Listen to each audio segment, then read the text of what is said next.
Assalamualaikum warahmatullahi wabarakatuh. Perkenalkan, saya Desminarti. Saya adalah CGP Angkatan 11 dari Kabupaten Bengkulu Selatan, Provinsi Bengkulu.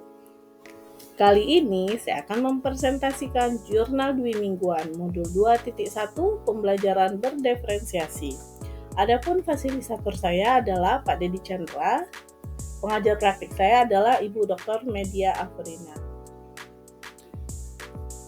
Kegiatan dimulai dengan mengerjakan soal pretest pada modul 2.1 di LMS. Setelah itu, kami mulai mempelajari modul 2.1 yaitu pembelajaran berdiferensiasi. Kali ini saya akan melakukan refleksi dengan model 4F. Yang pertama adalah fact atau peristiwa, yang kedua feeling atau perasaan, yang ketiga finding atau pembelajaran, yang ketiga future atau penerapan. Yang pertama adalah peristiwa.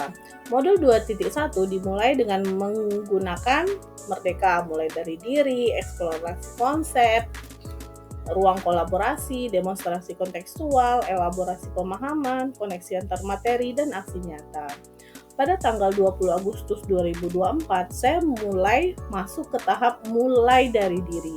Pada tahap ini, saya menjawab beberapa pertanyaan tentang hal yang dilakukan dalam kegiatan untuk melayani kemampuan dan kebutuhan belajar siswa yang berbeda, tantangan, rancangan, dan evaluasi dalam proses pembelajaran di kelas.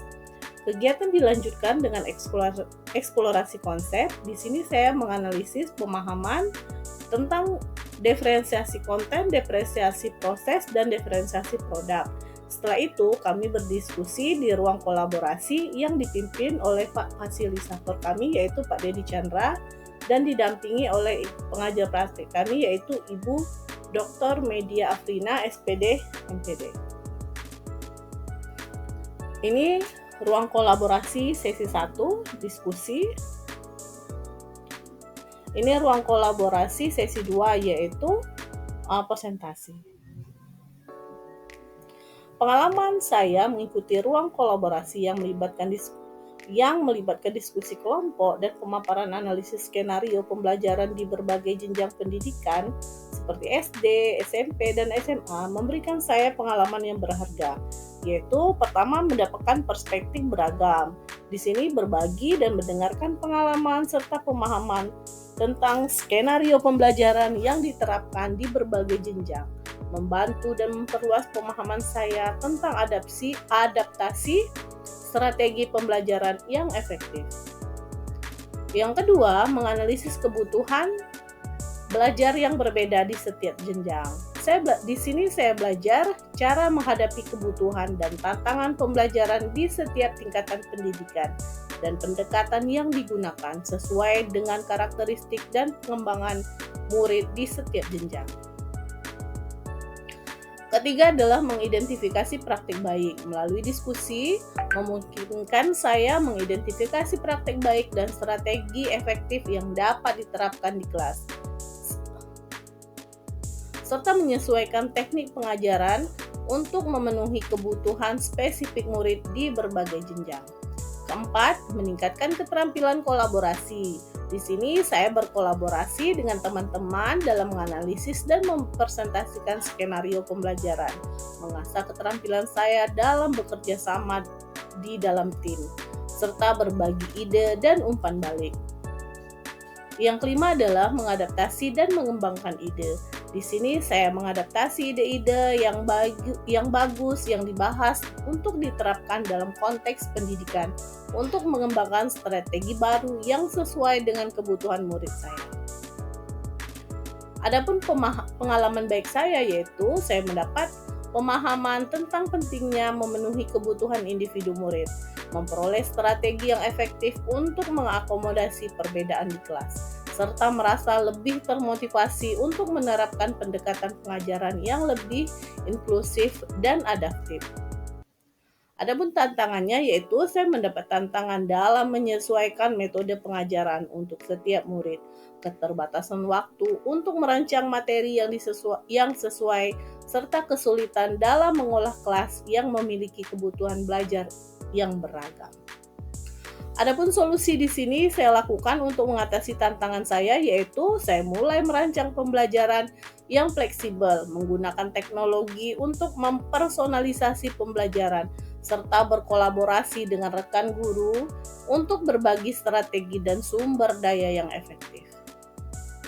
Dalam kegiatan elaborasi pemahaman, saya mendapatkan pengalaman dalam kegiatan ini.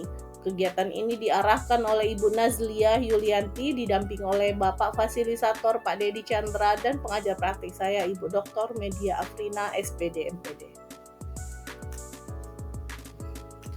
Perasaan saya merasa sangat terinspirasi untuk mengimplementasikan strategi ini di kelas.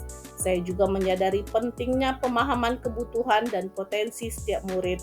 Meskipun tantangan dalam menyesuaikan metode mengajar baru pasti ada. Namun saya merasa sangat antusias untuk belajar dan beradaptasi demi menciptakan lingkungan belajar yang inklusif dan efektif. 3 pelajaran. Setelah mempelajari modul 2.1 mengenai pembelajaran berdiferensiasi, saya jadi paham bahwa pentingnya pemahaman tentang keberagaman murid untuk menciptakan lingkungan belajar yang kondusif.